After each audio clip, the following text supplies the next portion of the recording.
Hello, everyone, and welcome to the Decode Strategy live stream. This is the Asia's hottest online classroom for marketing professionals, which is being delivered by the marketing professionals themselves. So this is knowledge coming to you directly from the professional, the experts in the industry, people who have people who have spent a significant amount of time and experience learning the craft. So a couple of quick things before we get into today's live stream. We have Dhiren Amin who will be joining us. Dhiren is the Chief Marketing Officer Asia for the Kraft Heinz Company. And I'll get more into the details about the speaker and the topic for today. But before that, just a quick introduction about myself and a little bit about what I do. So last year, in the middle of the pandemic, we are still in the middle of the pandemic. So last year is when I started off my own company. It's called Decode Strategy Labs. There are two lines of business. I consult with clients directly on marketing and branding and communication related projects.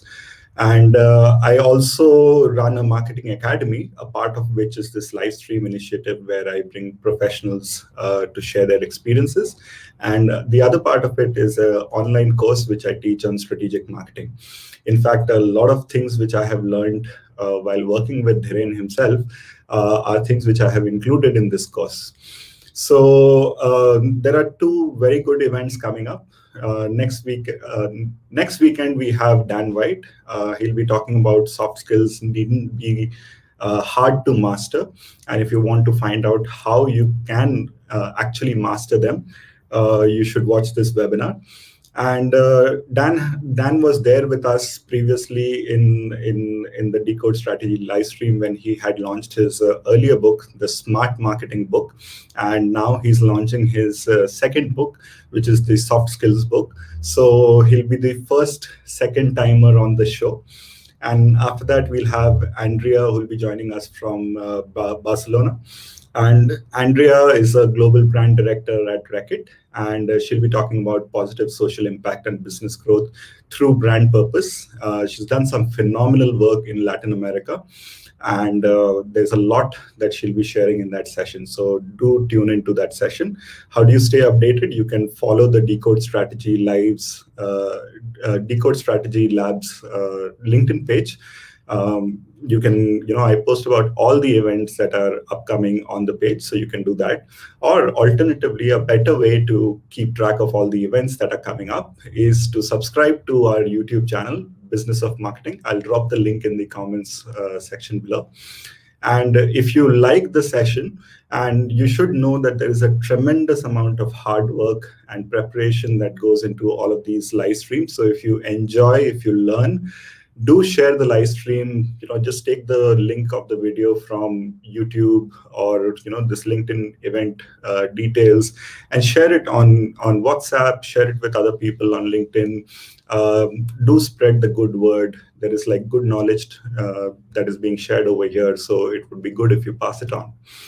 And in case you have a speaker or you have a topic, or if you think you would be a right fit for this platform, then reach out to me. You can write to me at hello@decodestrategy.com, and I would love to schedule some time and have a conversation and see where we can take things. And on that note, let me come to today's topic, which is building a full marketing mix mindset. And let me just add Dhiren to this conversation. Hi, Dhiren. Welcome. Yeah. Firstly, apologies to all the viewers for last time. There was some technical glitch because of which we couldn't get the audio to work. So after multiple tests, this time we are really confident. And as you can see, and you can hear Dhiren as well. So this time we are sure to make it a good show for everyone. So Dhiren, thanks a ton. I would like you to introduce yourself a little more in detail. But before that, I just wanted to tell my audience, tell the entire audience a little bit about us. Like Dhiren has been that marketing mentor which I always wanted, and we worked very closely for 5 years on multiple brands in Indonesia as well as Malaysia, and a little bit of Thailand as well. And I think for the first time, I understood the world on the client side as closely and as deeply as I did. Probably that whole journey would not have been real unless it would have been, you allowing it and you working like a real partner and not like a client. So thank you so much. I wanted to acknowledge that personally and publicly, on this platform. And I'm really, really happy that you're here. There were almost 500 people in the previous session, and we've lost out on some of the people. But once I share the recording of this event, I'm sure those people will be able to watch as well. So on that note, Dhiren, thanks. And why don't you start with a little bit of a little bit about your background, your journey all the way, and from there we'll move on to today's topic. Thanks, Rahul. Thanks for the kind words. I'm not entirely sure that they're all merited, but thank you anyway. So, I've been in the business of marketing now for a little over 17 years.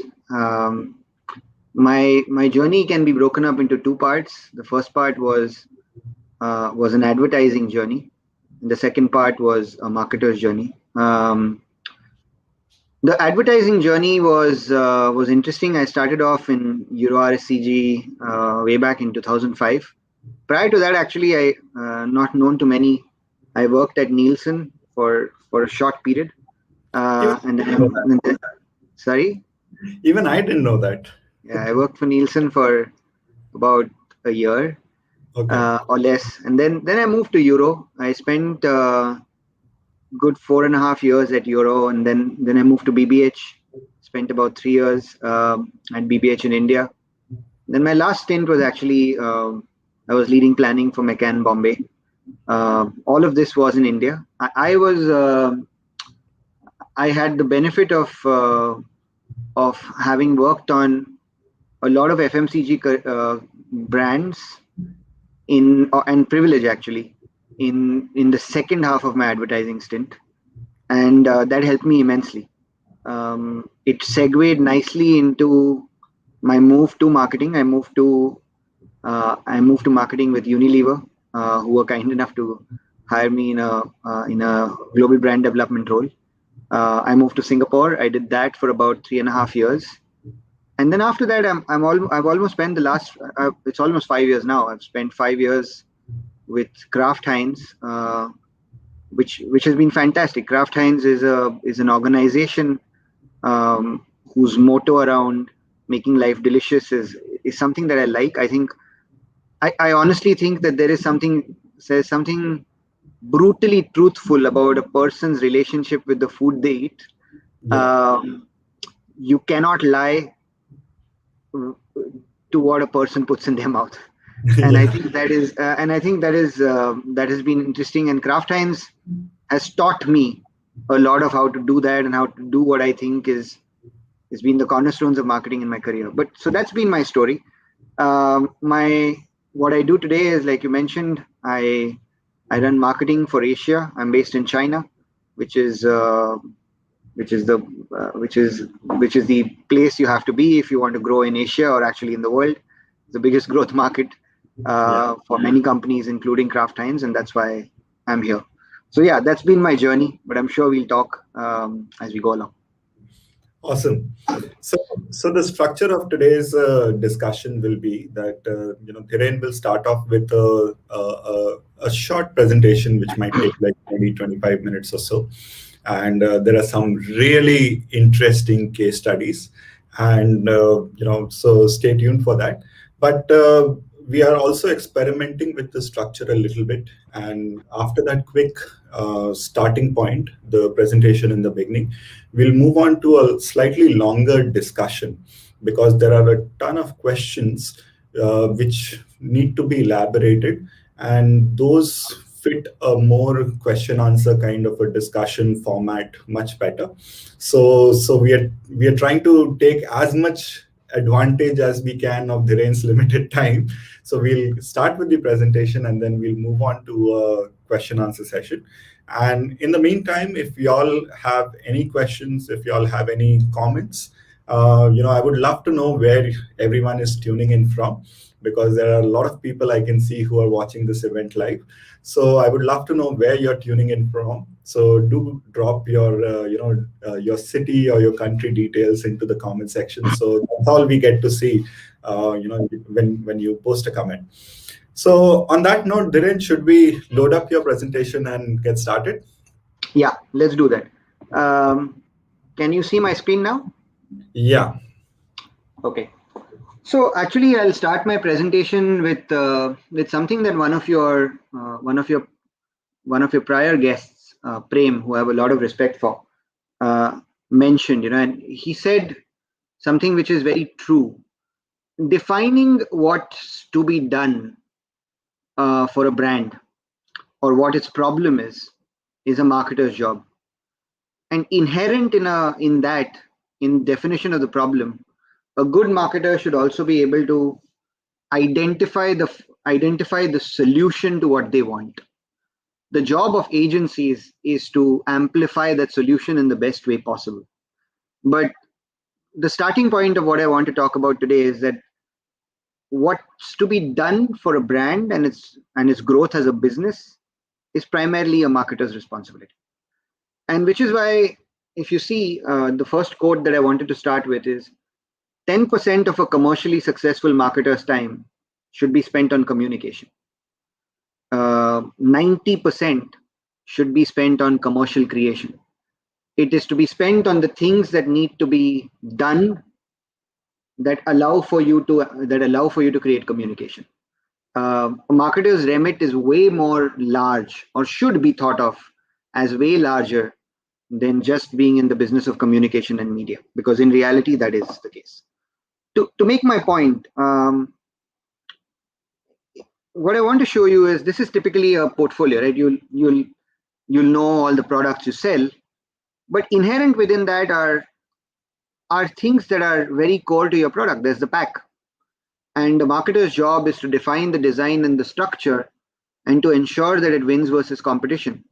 This in itself is a job, and design and structure by themselves, as Rahul you would know, are different things. Design is the label, structure is the shape, and multiple different shapes that you can have for multiple different products. The second, and in my view the most important, is actually the product. And here a marketer's job is to be able to, based on their understanding of consumers, be able to define what is the benefits the product should have that allows them to do the job that they have to, whether it's winning market share, whether it's gaining new consumers, or whether it's creating the category. But your product has to be crafted to be able to deliver that in terms of the ingredients, the sensorials, and also the reason why people will believe you, which is very important. And again, this is not something that is done loosely. It takes a lot of time, a lot of effort. Marketers actually don't really do any of this, but they own all of it, which means they have to work with other departments to be able to get this done to the best of their ability. And of course, then prove that it works through quantitative testing. The third is price. And we typically undermine the importance of this a lot. Everybody is willing to pay for something, but they are willing to pay the price that they believe they would like to pay for that thing. If you're outside that price limit, irrespective of how good you're offering, you're never going to be able to convert a sale. If a person is looking for a Toyota and you're offering them a BMW, but they can't afford it, it doesn't matter whether they love the BMW or not, right? So that's the point. And there is a whole science around it. And I'm going to talk about it later. Getting the absolute pricing right. What is the actual price premium in some cases, or at least price index versus competition? Continuously ensuring that your pricing is profitable for the organization is a marketer's job. That is not a responsibility that other people own. It is a marketer's job along with the sales team or the commercial team in the organization. And then what holds the brand together is the proposition. And most people think of proposition as being a communication idea. A brand's proposition is way bigger than that. A brand's proposition should be able to define their product roadmap, should be able to define their packaging roadmap, should be able to define the claims that they would pursue. That's what a proposition is. A proposition is not manifested only in communication. In reality, that's the last place where it gets manifested. Um, and even if your proposition is based on a purpose, which we'll talk about later, that purpose has to be first lived through the product and the packaging, and then in the communication. And crafting that, getting that right, and ensuring it flows all through the also all through the mix, as you call it, is a marketer's job.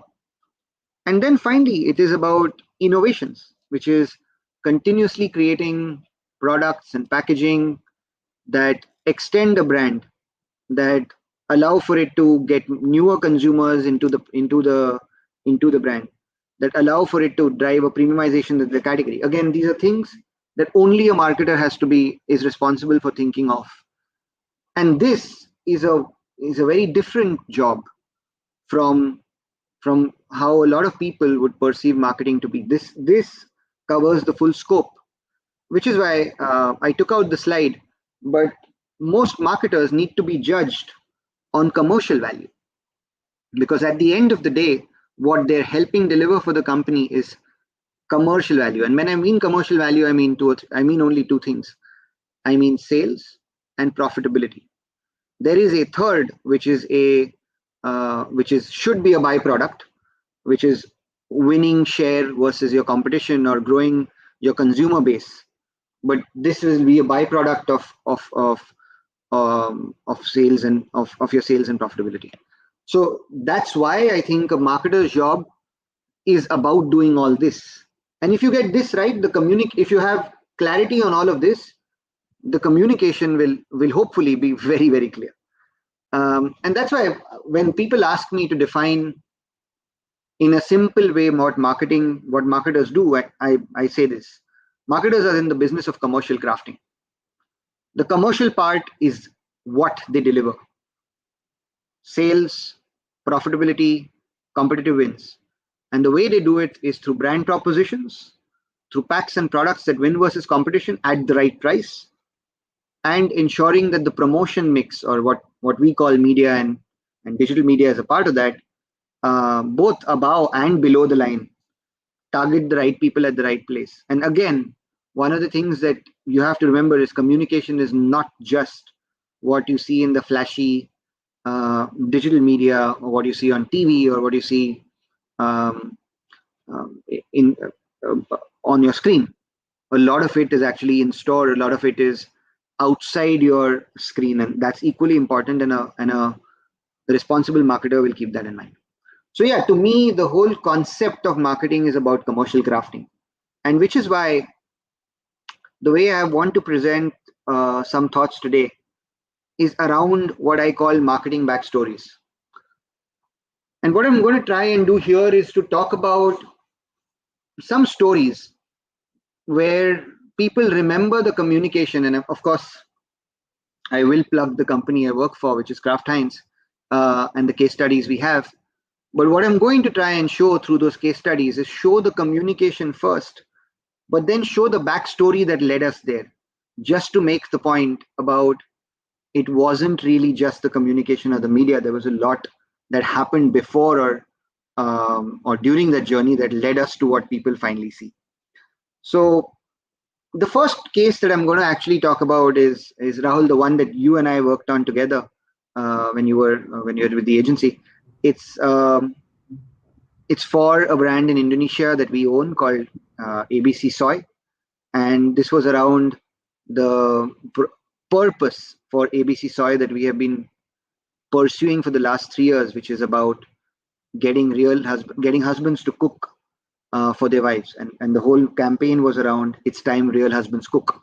Our purpose is gender equality in the kitchen, and this is something that we have entered and has have in various awards and has been shortlisted and has won in a few places. And so people remember the case study, which we'll show you. But after that, I'm going to show you. I'm going to talk a little bit about the case itself. So Rahul, can you play the video? Yes. Ada tulang punggung keluarga. Perempuan tugasnya di rumah. Itu namanya emansipasi. Hanya karena dia berpenghasilan, bukan berarti dia melupakan tugasnya sebagai ibu rumah tangga.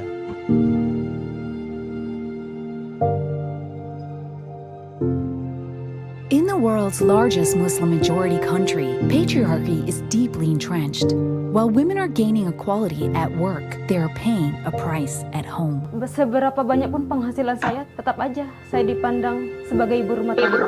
Saya bekerja banting tulang, dan dia tidak pernah membantu.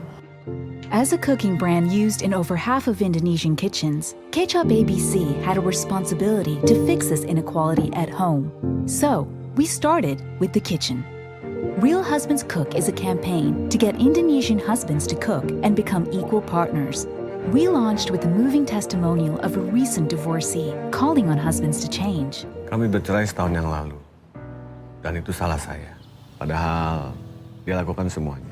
Saya jarang membantu dia. Mungkin sudah terlambat buat saya, tapi tidak untuk kalian.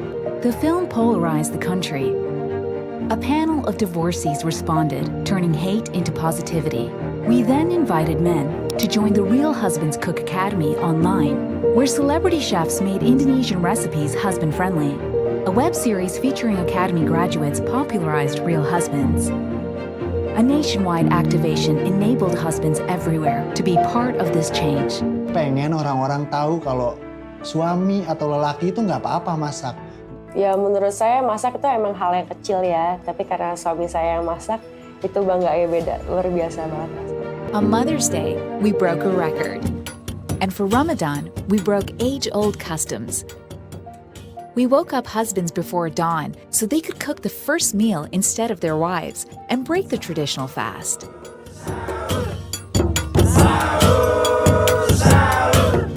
We also utilized Women's Equality Day, where we launched an unbranded video of a husband abusing his wife, shot by their son.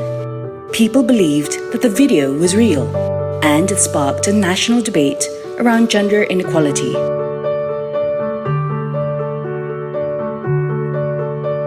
Conversations around the issue doubled, earning 3,320,000,000 rupees in online and offline media. Real Husbands Cook set off a national conversation and was a big win for business.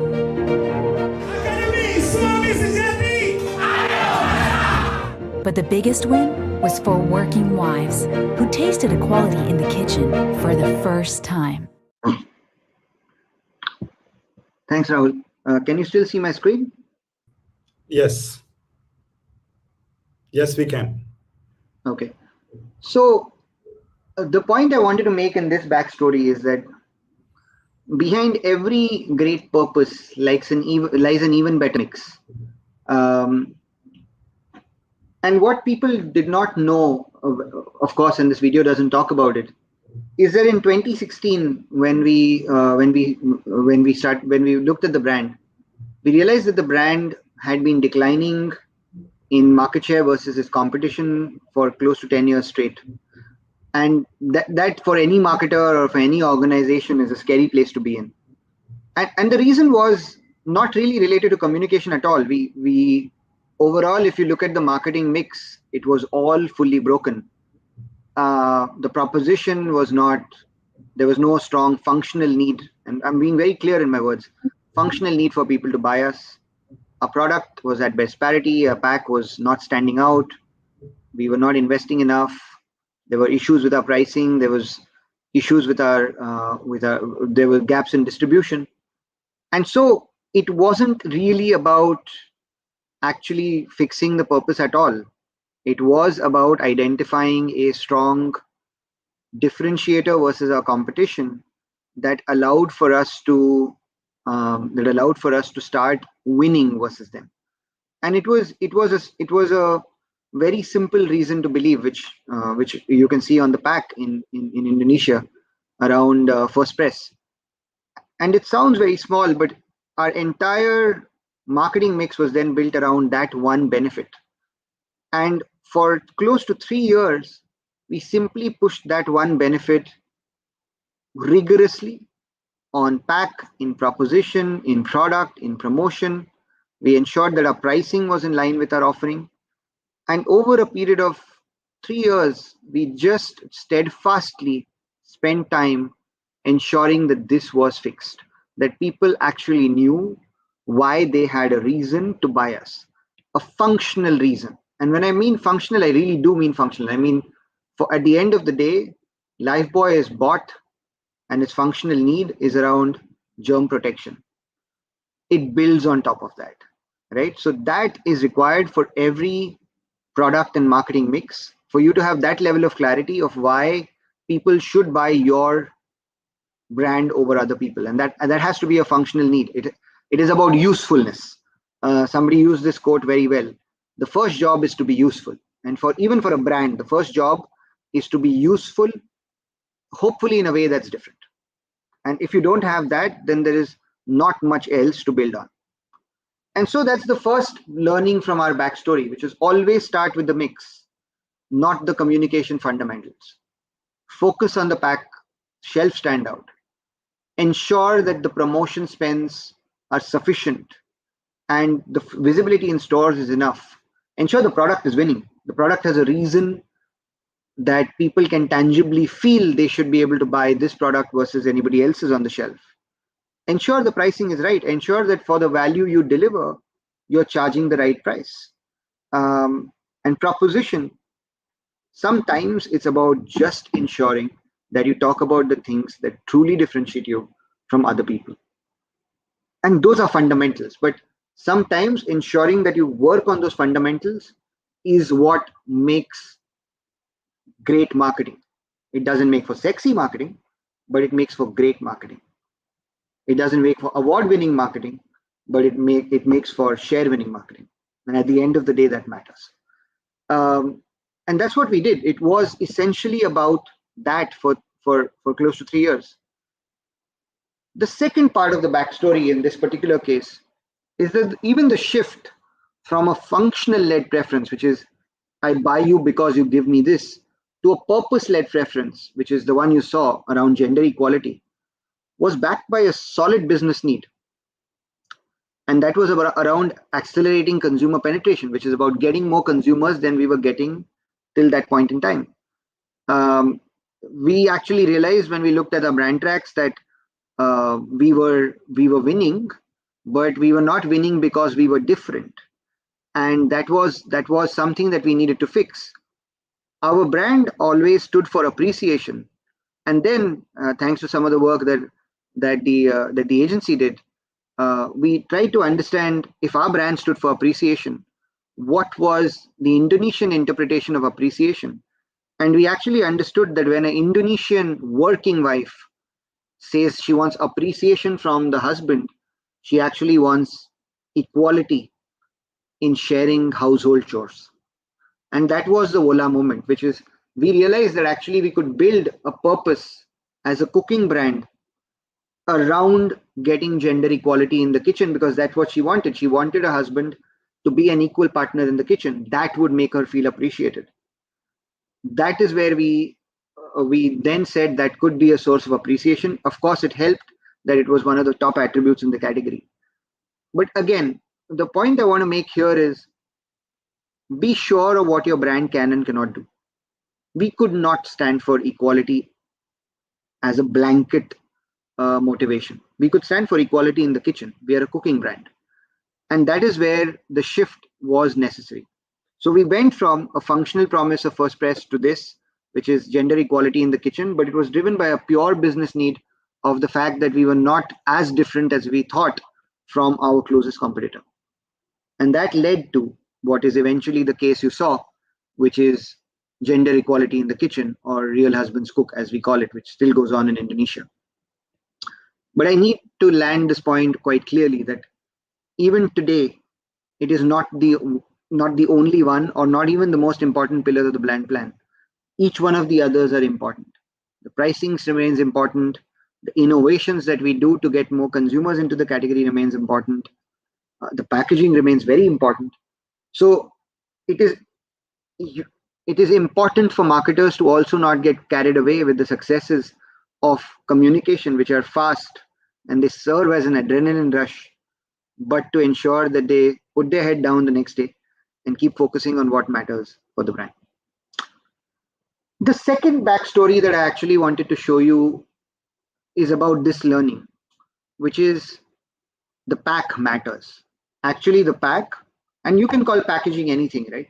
If you're in the business of a car, it's the way your car looks, or the way your dealership looks, right? That's packaging. In the case of consumer goods, you actually do have a packaging that you can hold and interact with.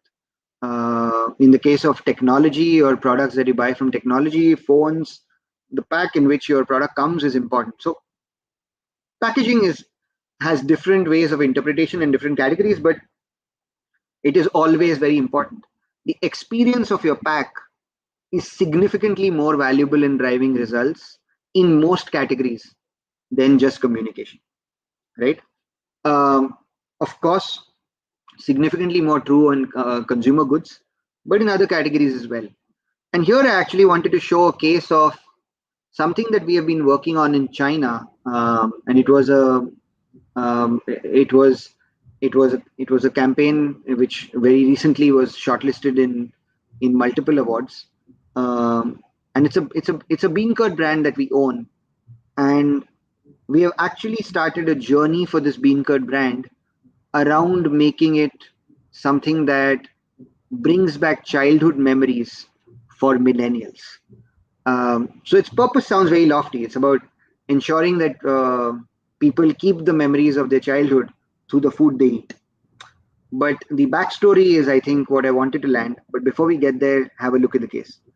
Rahul, do you want to play the case? Yeah. Brand in the dying category appealed to a post-80s generation. The only way for the Guanghe fermented bean curd to grow is to premiumize by tapping into its strengths. A taste and packaging that has remained unchanged since 1893. Amidst China's rapid development, this unchanging taste of Guanghe is little of what's left of most people's childhoods. And this led to an insight. In a world of abundant choices and new food experiences, the comforting taste of childhood is cherished more than ever. Guanghe wanted to bring back this nostalgic experience and taste to the young consumers and help them regain a lost piece of their childhood. Guanghe fermented bean curd, preserve a piece of childhood. Act 4 deployment. They recreated miniature models replicating childhood scenes people grew up with.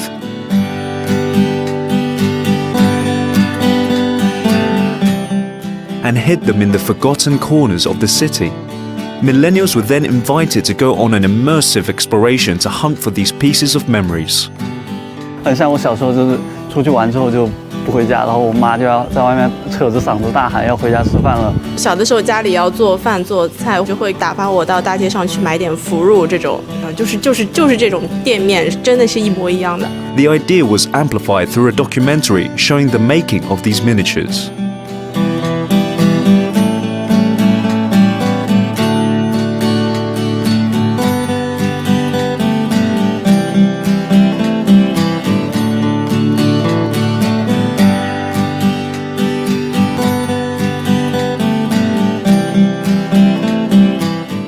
By helping young consumers bring back their lost childhood memories, we have transformed these precious memories into premium value growth for this traditional brand. Guanghe fermented bean curd, preserve a piece of childhood. So yeah, it's an interesting case. The brand used to be eaten by essentially elderly people, because it was paired with products paired with food that was good for them, but that was limiting to the brand, and so we needed to recast the brand and make it relevant to a younger audience, and this is our way of doing it. But in reality, this is something that drives future growth. This is not something that drives immediate growth. You will get some Hopefully, if you spend enough money behind it, the communication is strong enough and attractive enough, you will get some incremental sales spikes, but it's only over a period of time that you end up building a new audience base.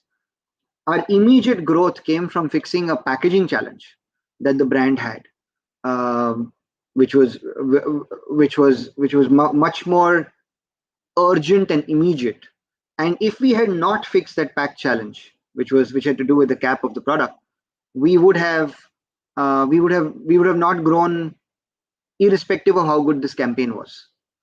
And so that's the point. At the end of the day, if your pack does not deliver the experience that consumers want, you can have the best communication in the world, the product will not move. And so always ensure, and these are basic, simple things, but always ensure that your pack looks great and is functionally friendly for consumers. And that is one very big learning which marketers who have been in the business like I have learned the hard way in some cases. The third, and this is where I have heard a lot of people say that we now live in a world where all products are nearly the same. It's a sea of sameness. I've seen multiple presentations that talk about that, but I disagree with that point. There will always be something different about your brand, about your product. Even functionally, there will be something that will be different. You have to look for it, and then you have to wholeheartedly embrace it. You don't need to be unique. If you have something unique and different, that's like hitting gold. But it's not always going to happen. But as a marketer, your job is to find something that's different and interesting for consumers to buy into.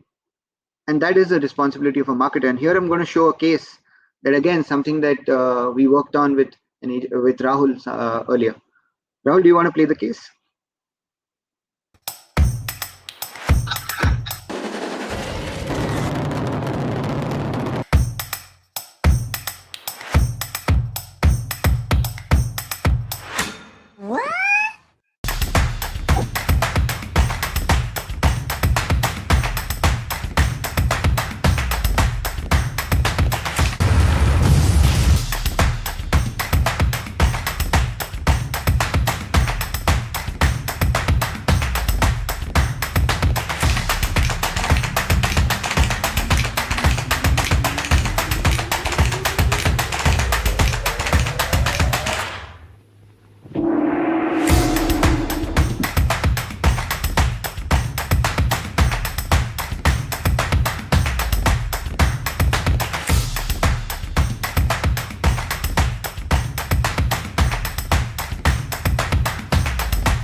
Ala sambal ABC. Sebentar, Pak. Loh, kok malah lari, bro? Pernah dengar pedas asuransi?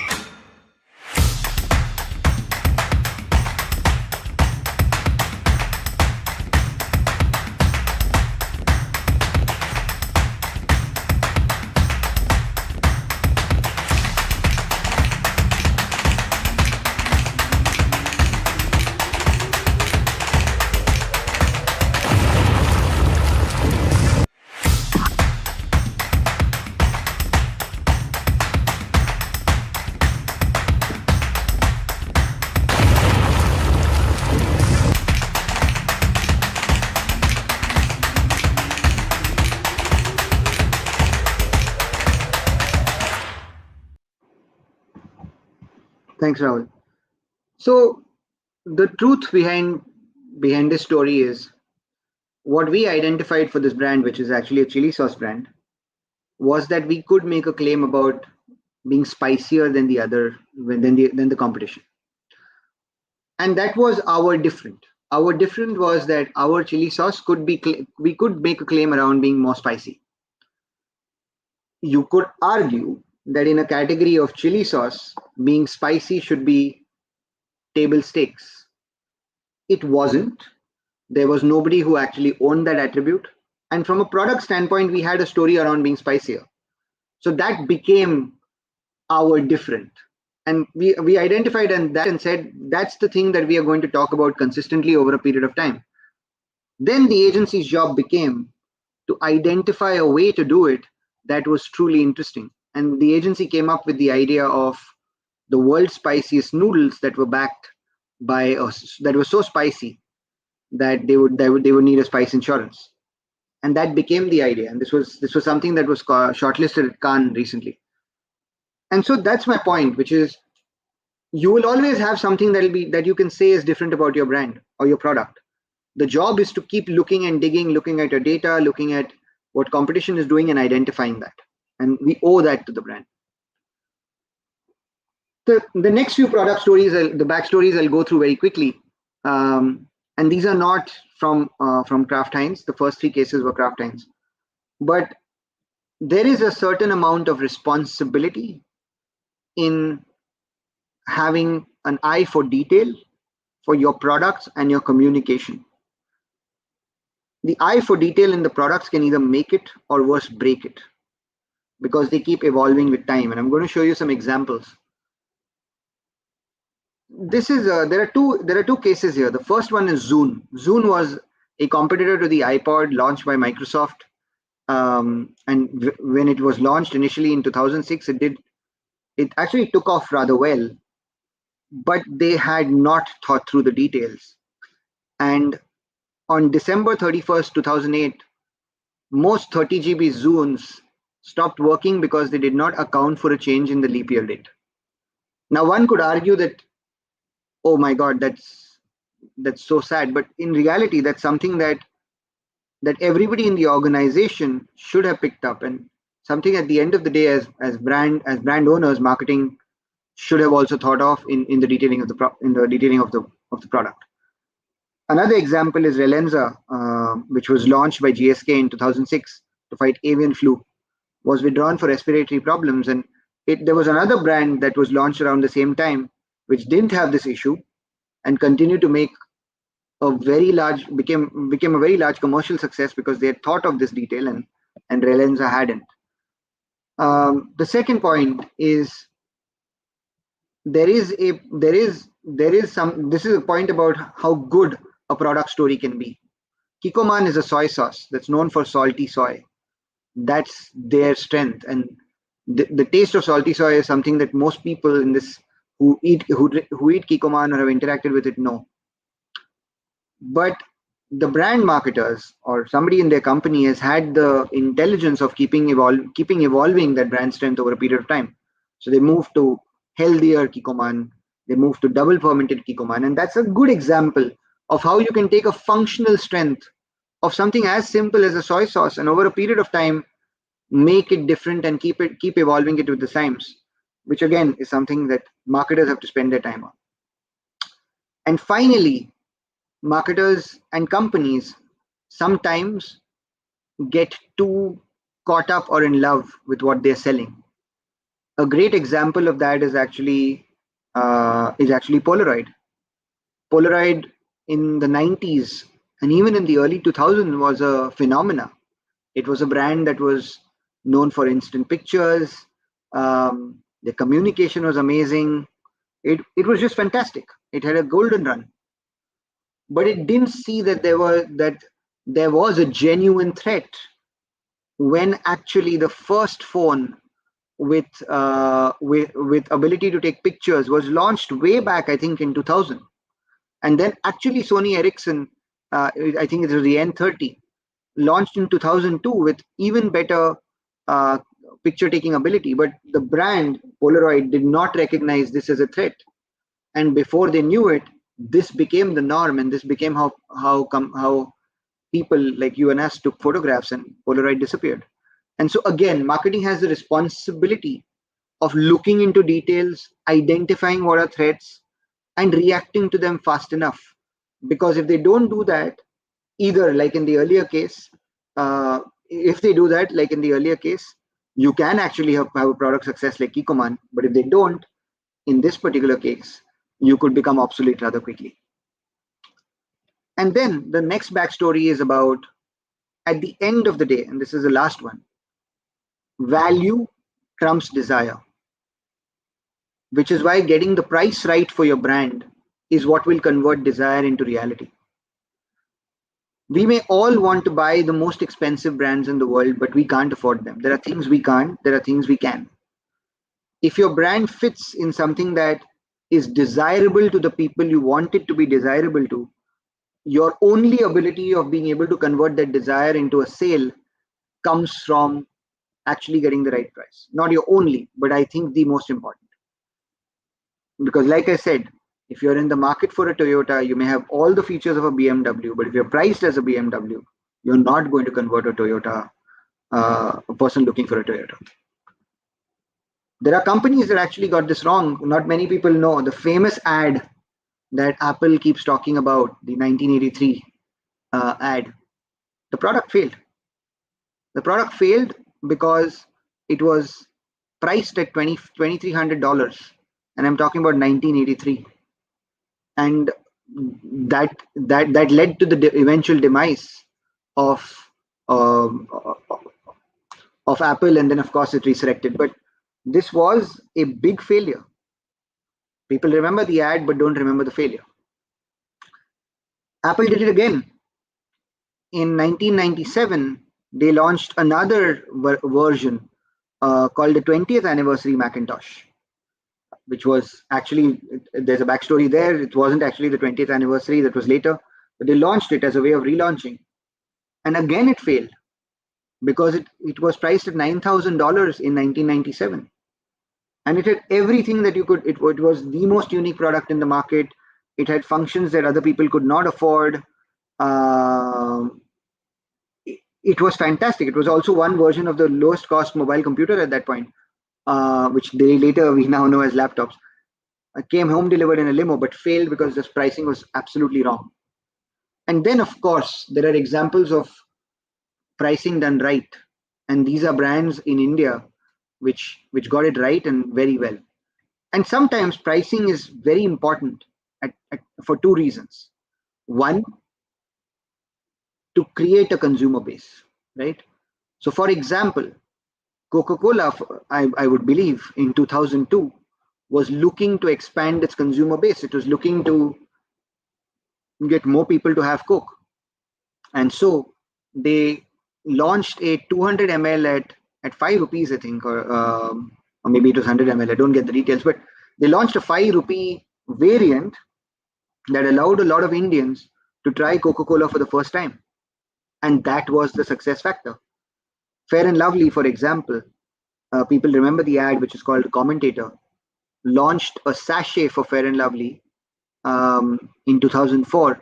And that got a lot of consumers to try that brand and grew its consumer base, and of course made it the size that it is now. Or for example, Netflix, which is an example of how once you get people in, you get them to pay more for you, right? So this is not about penetration, but this is about earning more from the same consumer base. People have actually not realized that between May 14, and this is the US, between May 14 and 2021, Netflix has doubled the subscription rates that they charge from consumers. But their consumer base keeps growing, people keep coming in, and people are, of course, if I don't know the details, I would imagine that a fair amount of people leave, but a lot stay, and they're able to charge a higher price every year from the same consumer base, which is an example of really good pricing. Pricing is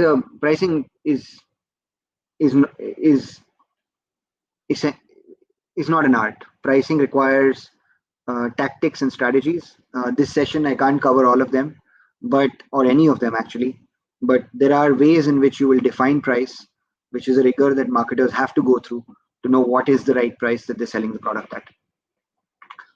And finally, is in this, a great marketer's craft, and I mean craft because everything that I've spoken about is about commercial value, but a great marketer's craft lies in the identification and consistent amplification of the most important business driver, and then letting the agency do their job. Great communications is a byproduct of this choice. It's about identifying an audience for the product that they're selling, and identifying a sharp role for the product. A great example is this campaign or this actually platform for Old Spice.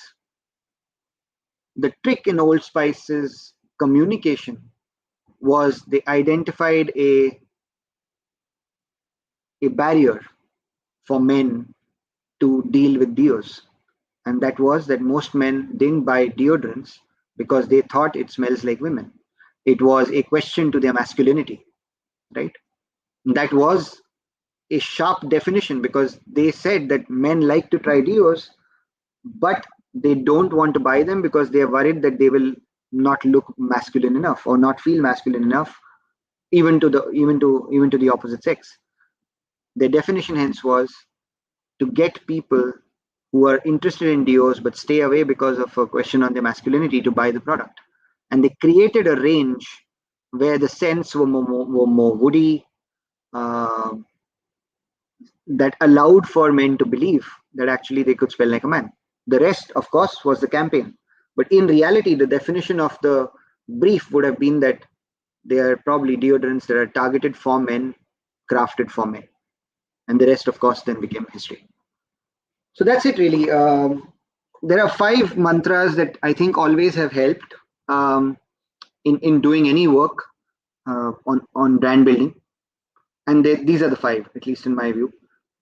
Very sharp business objective, which is, are you trying to get consumers to buy you? Are you trying to gain share from somebody else? Are you trying to get people to pay more? And that's just basic. Then you identify it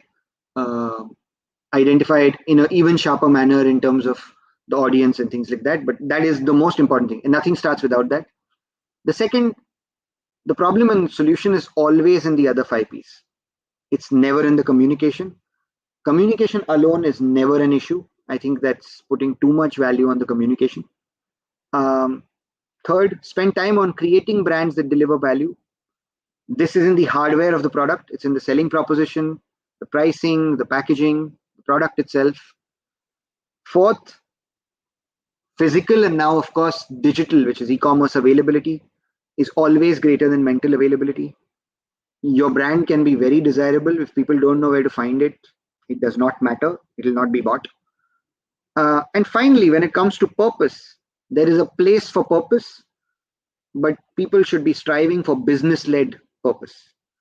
Business-led purpose is purpose that does well for the business and hence does well for society. Purpose that delivers on business value can drive sustainable social impact. And that's important, because if companies can invest behind a purpose consistently, they can actually make a change to society. So yeah, sorry, that's my presentation. Longer than we expected, but I hope that was useful. Thanks, Rahul. Awesome. Thank you so much. Lovely. So a lot of nostalgia there as well for me. We've seen these case studies a million times, but it's always good to watch them again. So great. So Dhiren, thank you so much. I think a lot of things which I want to do through this session, you kind of ticked all of those boxes in like a one single home run. The intent over here is to, the intent behind this live stream is to bring alive the raw truth that goes into the lives of the marketers and the real deal that it takes to actually make a brand successful. Because what we often see is, maybe the 5% which kind of comes out at the end of a very, very long months and months of hard work and preparation, and the 5% that comes out in the end is the communication. We don't get the exposure to the remaining 95% almost, and it is extremely important, and it is extremely rare to find someone who can elaborate. So thank you on behalf of the entire audience. So thanks for bringing it to life. This was supposed to be the unsexy part, but the way you delivered it was really sexy. So it made for a very good, interesting presentation. So thanks a lot. So in the next segment, let's move on to a couple of question and answers. And after that, if we have a little more time, we'll take a few questions from the audience as well. So the first thing I wanted to ask you is, this actually comes from the first post that we had made, where you had given me a quote that, if someone tells you that there's nothing in the product, run for the hills. So there were questions already at that point in time that what do you exactly mean that when you say that, when there's nothing in the product, run for the hills. So do you want to elaborate and clarify on that first? Yeah, I think it's always easier to explain this when you talk about people versus brands. Yeah. If I tell you that I know a person, but there's nothing really memorable about him or unique about him, I think that's disrespectful, right? Yeah. The counter argument to that always will be that every person has something unique about it. Somebody said this to me in a nice way. They said, if you spend enough time with a person, there's at least 15% of that person that you will find very interesting or unique, right? True. That same is true of brands. There is always something useful and valuable that you can find in a brand. Always, right? Not finding that is not acceptable. To say that it delivers the same benefit is not acceptable. Fine, it may deliver the same benefit, but is your route to that benefit different? Is there something in your product that makes that different, right? And you could well argue a car is a car. It takes you from point A to point B, right?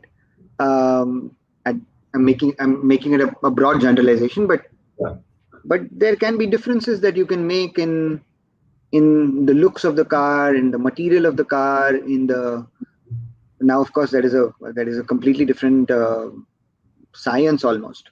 Yeah. But in the horsepower, the engine, there are many different things. You can find a way to make your product interesting, and there is no answer or no version where that can't be done by marketers. You don't need to be unique. Unique is I understand. Unique, you may not always be unique, but you can be interesting. You can be valuable. Finding that you can't get away from. And there are so many things about products. There are packs, this product, there is how your product is made, there is people who are making it. There's a story somewhere. Yeah. Which actually reminds me of the work on soy, because in the beginning, there were a lot of soy sauce brands in the market, and everyone had the thickness, the sweetness, the texture, everything was there. But then that one thing which kind of which you shared in the case as well, was that while there was no product differentiator, you ended up finding a process differentiator, which was how the soy sauce was being made, which was the first press soy sauce. So yeah, I do agree. There is always something different. It just needs to be, found out, discovered. So the second question that I wanted to ask was that, how do you take a brand from, being about functional value to being purposeful and inspiring? You saw that in all of your examples. You started off with strong functional differentiators, and then you elevated it into purpose. So what is that journey like, and how, if someone wants to replicate that journey, what should they be doing? So firstly, I think not everything needs to have a purpose. Yeah. Sometimes having a reason to exist or having a reason to be valuable to consumers is good enough, right? So if everybody doesn't need to have a purpose. Again, I would like to talk about people, not brands, because that always makes it simpler. Yeah. Not everybody wants to make the world a better place. It's the truth, right? You may want to make your child's life better. You may want to make your purpose is defined by how you define your purpose, right? Sometimes that purpose can be very, for want of a better word, selfish, very functional in some cases. But that's how it is. Not everybody wants to change the world. Not every person is concerned about climate change. They should be, but not everybody is, and that's how people are, right? The same is true of brands. Some brands may need a purpose, some brands don't. So that's the first point. The second, the journey towards a purpose has to be driven by two things. Whether your brand genuinely needs a purpose, which means it's delivering a value to the brand that is not being delivered today from a consumer standpoint. Like it's adding to difference, it's adding to relevance, it's adding to, it's adding to uniqueness, something. There is a need for the brand to have it.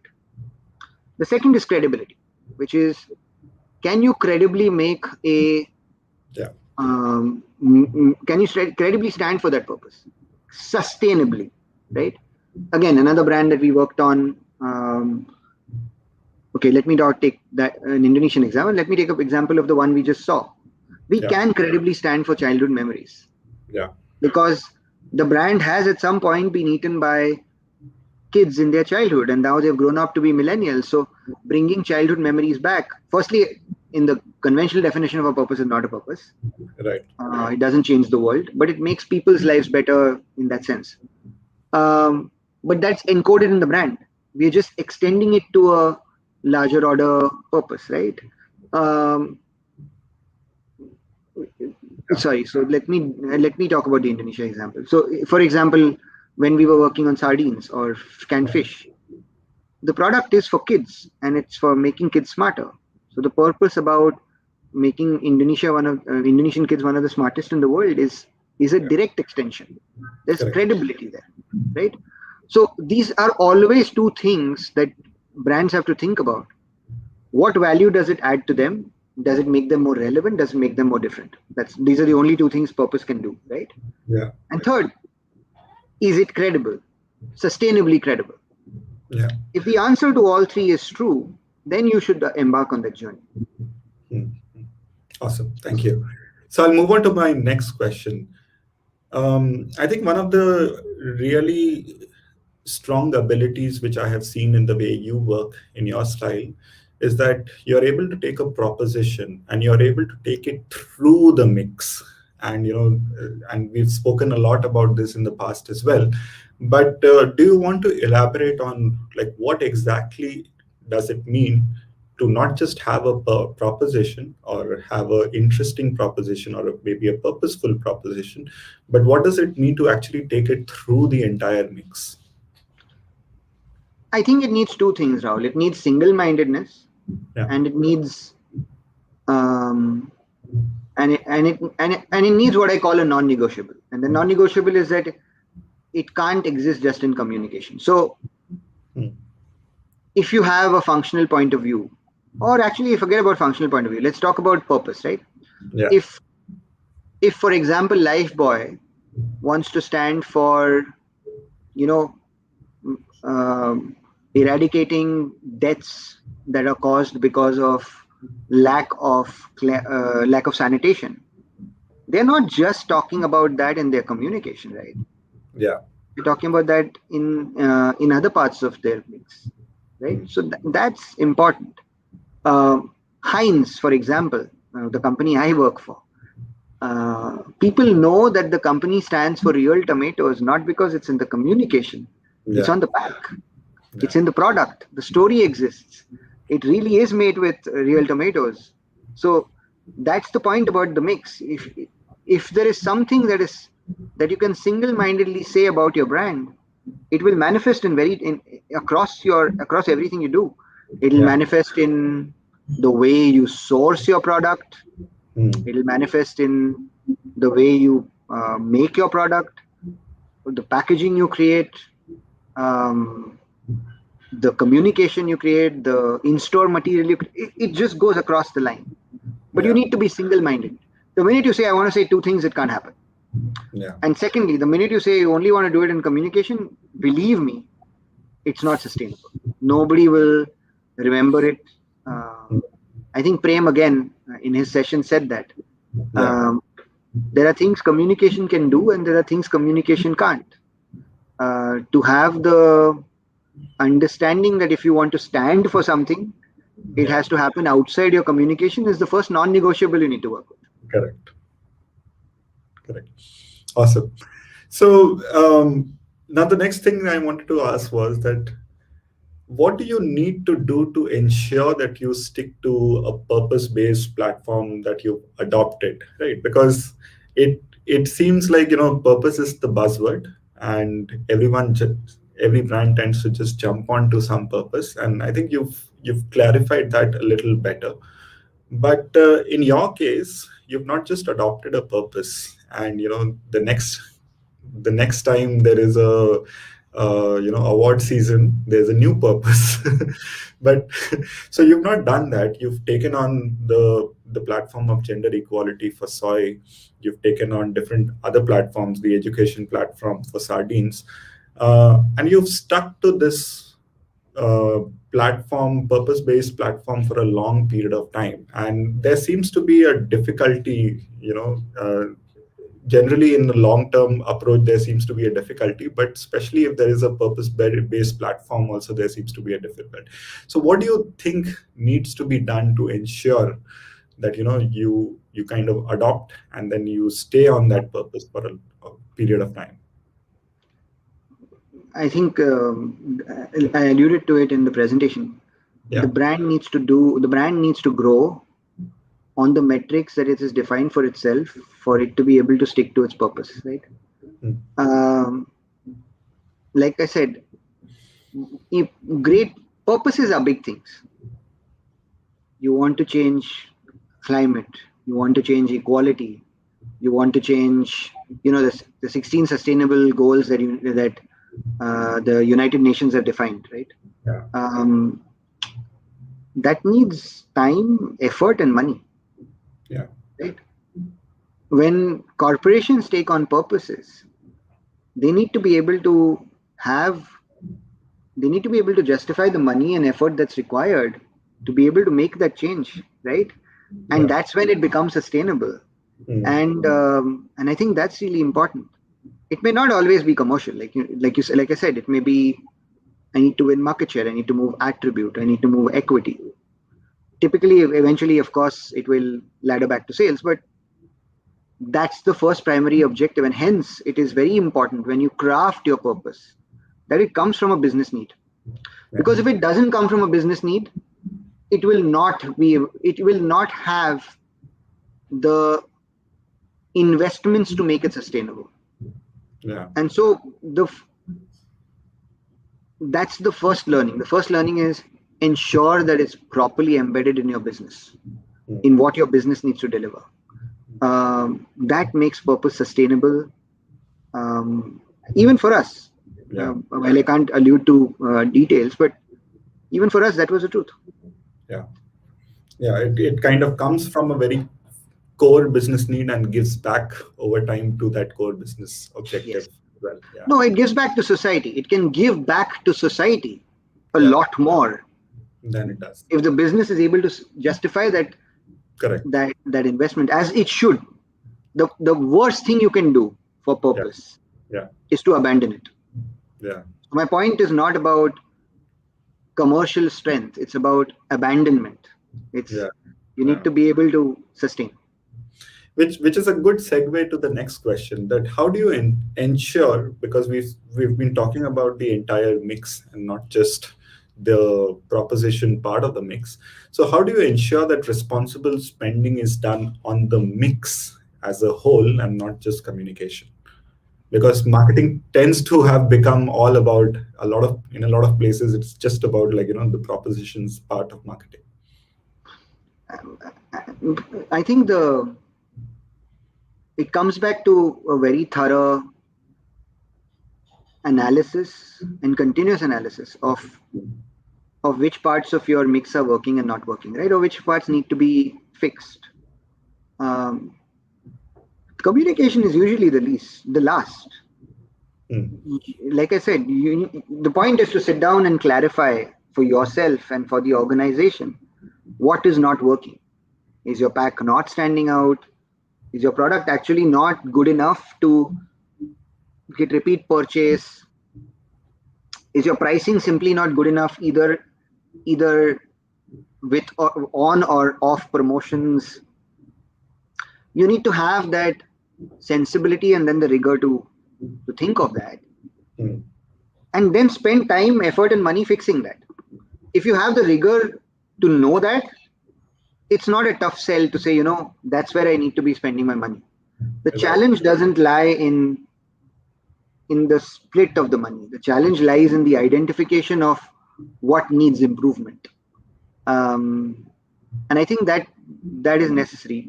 That clarity is necessary, which is always look at the full ecosystem. Which leads me to the next question that, and a lot of our viewers are probably people who are working with, some SMEs also. There are people who are working with startups, with internet-based brands as well, and all of that. So for an organization which wants to develop a process of thinking, which thinks about the entire mix as opposed to just about proposition, where do you think is the right place to start, and how should they go about from there? Because I've seen a very rigorous process that you follow, right, with your category days, with the different ways in which you have indicators of what's going wrong, whether you're on track or off track, on which particular element of the mix you're off, and things like that. So for someone who not just wants inspiration from this talk, but also wants to understand a little bit about the system that they need to develop in the background, what would be your advice to them? Where should they start, and how should they go about it? I think so to be entirely fair, I think most organizations have this. The question is where it sits and how much ownership marketing has. But so to me, that's the big. I don't want to use the word marketing actually. How much influence brand management has. So every organization will be commercially mindful. We'll be looking at things that are working and not working. The question is how much influence brand management has on that. My point is brand management needs to have influence on that, because at the end of the day, brand management needs to have influence on the product, the pack, the pricing. So if you're working in an organization which is significantly more marketing savvy, like Kraft Heinz and some others, you will likely not face that problem. You will already be in a system that allows for you to be a part of the conversations, that allow for you to evaluate your commercial performance through the lens of your brand. Right? The challenge that most people have is sometimes commercial performance is devoid from the brand. Right? And that's the big challenge. Everything in commercial has an impact on brand. And I'm calling brand, when I say brand, I mean all the 6 things that impact the brand. Right? If you're very commercially minded, you'll only focus on promotions and distribution. If you're very brand minded, you'll only focus on proposition and product. But it's a combination of the two together that allows for you to make the most impact. A lot of organizations have it, to be entirely fair, but I guess your question is for the ones that don't. The ones that don't, my only advice would be commercial and brand marketing need to have co-ownership of performance. And if that happens, they have to be together in evaluating the mix and its challenges. Which kind of leads to the next question as well, that at different points in time there are different elements of the mix which take precedence, and I have seen you focus on some elements at a particular point in time and kind of really go after them and try and fix them. So from your perspective, how do you decide at what time should you focus on what element of the mix should take precedence, and when is it that finally proposition should take precedence? Like, is there a timing? Is there a process behind it? Is there a system that you follow?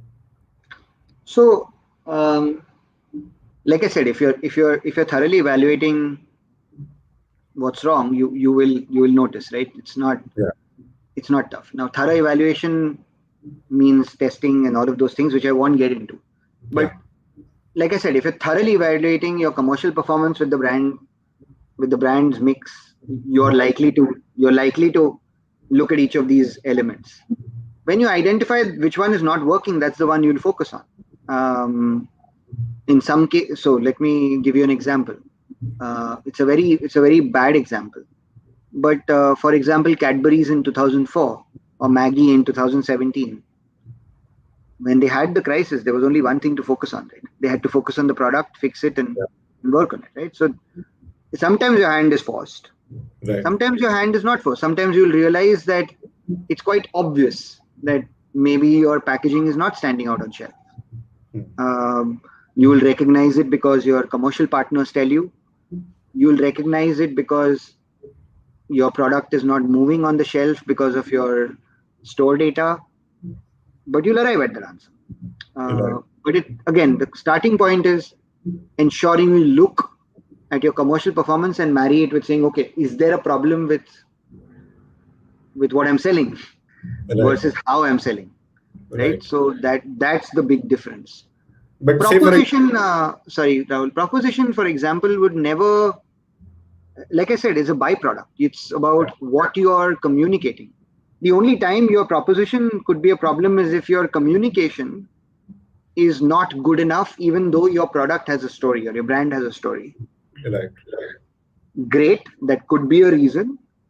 But even there, I would imagine marketers need to look at themselves. Are they being clear enough in what they're telling the agency? So yeah, sorry, you were asking me a question. No, I was just trying to imagine a scenario like what happened on soy when you started. That most of the elements in the mix are pretty much elements which need a little bit of repair work. Then how do you prioritize between the different elements? And because you went to proposition pretty much in the end, but how did you go about? Where did you start? And what's an ideal path according to? So firstly, on that one, I don't deserve any credit. My boss deserves credit. The person who hired me did a lot of that work. In reality, it's about, if you're in that kind of place, then it's about saying, okay, can I find something that's different about this product, right? That we can then talk about and take through everything, right? The realization from that was not. So to answer your question, there it's about identifying what's different rigorously and saying, okay, now I'm going to take it through everything, right? Comms, pack, product, everything. The learning there is there are a lot of brands that are in that kind of place where a lot of things are not working, but they don't realize. Then most people actually who are handling them realize. But I think that was my only learning, because it actually taught me to start looking at it like that. That was the turning point in that sense, which is, okay, you have to look at the whole picture. You're not going to be able to just focus on one. But there it was honestly about saying there is fundamentally nothing people find interesting about us. Let's find that. Let's give them a reason to buy us or consider us, and then start rebuilding. So that was the answer. Awesome. So just one more question from me, and I think there are a couple of questions from the audience as well. So we'll quickly move on to the audience questions after this. But the last question from me would be, there's this whole talk around digital, and the whole world is becoming digital. But if we look at it from the mix perspective, what does it actually mean? And where is the implication in a big way, in a small way? What exactly is the implication from a mix point of view? See, we live in a digital world, which is true. There's no question about it. So digital is not a media or medium. We are all digitally enabled, and so digital has become a topic of conversation. In actual practice, digital has two roles, right? It's amplification and it's sale. right? So what sale is what we typically call e-commerce, and then there's amplification, right? As far as amplification is concerned, it's quite straightforward. It is about identifying the maturity of the digital media in the markets you work in, and ensuring that your media mix is in line with that, and then identifying opportunities within the digital ecosystem that give you an edge from a media deployment standpoint. So amplification is really about that: maturity, usage. Right. E-commerce is about sale, right? So that has again, depending on the maturity of e-commerce in the markets, it has an impact in the markets and in the category both. It has an impact on how you invest. What essentially it's what percentage of your storefront comes from the physical or the e-commerce world. Right. And depending on what percentage of your storefront comes from one of these two, you will invest accordingly, right? So if you're in a category where 100% of your category is dependent on e-commerce, very different game. Your storefront is digital. Your entire model of selling is digital. You have to find a way of being different on a digital platform. So it has impact to how you sell and how you amplify. Right. That's from a practitioner standpoint the difference. But it's important to bucket it like that, because the fundamentals will still stay the same, right? You need to be available at the right price. Your product still needs to be different. I would really argue that actually in the e-commerce space, your packaging is even more important. Right? Yeah. People are not able to touch and feel with it. Your images and the information you give is what is driving people to go from, okay, I'm on your site or on your destination platform, and whether I buy you or not. Right. So yeah, but yeah, that's my simple answer. Awesome. Okay, so we'll move on to a couple of quick questions from the audience. The first question comes from Abhishek. What is your opinion about brands participating in trends and moment marketing? Is there a risk of moving away from brand identity when brands try too hard to follow the trend? If you have any opinion on this. I mean, you only follow a trend that fits with your identity. I mean, there may be again, I'll use an example of people, because it's there may be a trend of people having crew cut hair. If it doesn't go with how I look, I'm never going to try the trend, right? So the same is true of brands. I mean, in reality, trends are only relevant if they're relevant to you. And if they are relevant to you, again, it's your accountability to ride on it, right? I go back to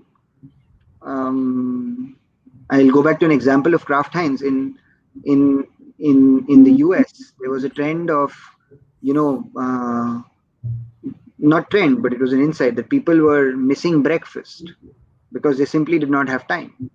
And so the US team, somebody in the US team, had nothing to do with the work. Somebody in the US team had the insight of understanding, breakfasts are in, but people simply don't have the time. And so they created a product called Just Crack an Egg, which was, you just put an egg in, there's already a premix, and you can have the product. It was extremely successful. But it came on the back of a trend. Or, you could also think of communication where there are trends where it's relevant to you, right? And then you take advantage of it. That's really it. But if it's not relevant to you, stay away from it. Okay. The last question for today, this is from Savitha. What do you think of the art and science of marketing, and where do your strengths lie within that? I think this whole discussion has been about this combination, but any final words that you would like to share with Savitha? Well, see, everybody is not perfect, right? Nobody is born an artist with the mind of a scientist. There's nobody in the world who fit that. If they did, they were true geniuses. But the reality is, if you're in the business, these are the things that you have to know. Crafting is not tough. Marketing's craft is not in the crafting of the make, is not in the crafting of actual crafting, right? You have agencies to do that. Somebody is making your packaging. Somebody is making your product. Somebody is making your communication. You have two responsibilities. Three, actually. The first responsibility is sharpness. That's where the science comes in. You need to be sharp in what you want to do, what you want to say, and who you're targeting. Very sharp. Like that is science. All data has to influence these three questions. Yeah. The craft lies in saying it in a succinct way and the brief. And then the real craft lies in identifying what's unique, different, interesting for all of those things, right? Whether it's pack, whether it's product, whether it's proposition. That's crafting, because marketers are curators and executioners. They pick up something that other people, the craft of a marketer comes from picking up something that other people will not, and then executing it with precision. That's craft. That's a marketer's craft. The science is arriving at what's to be said. Yeah. And hence both are important. I wish I could say one versus is not. Both are important, and over a period of time, everybody gets a general idea of how to do both.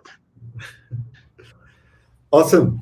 So I think, the last comment, it is an insightful session from Ankit, kind of pretty much sums it up, that this has been an extremely insightful session. And thank you so much, Dhiren, for taking the time. And I think every aspect that I wanted to cover as a part of this live stream, to go slow, to keep the learnings extremely actionable, to share knowledge which otherwise is hard to find either in an academic institution, or you need to be really fortunate to be working in marketing savvy organizations to be able to get these kind of learnings, or knowledge which is not shared in typical forums or marketing conferences even. So thank you so much for all the preparation, all the hard work, and for taking the time. And despite the little bit of a goof up which we had the last time we tried to go live, you quickly made time to come back and to run with me for all the different times I bugged you, to test and retest before we go live today. So, and thanks to our audience as well.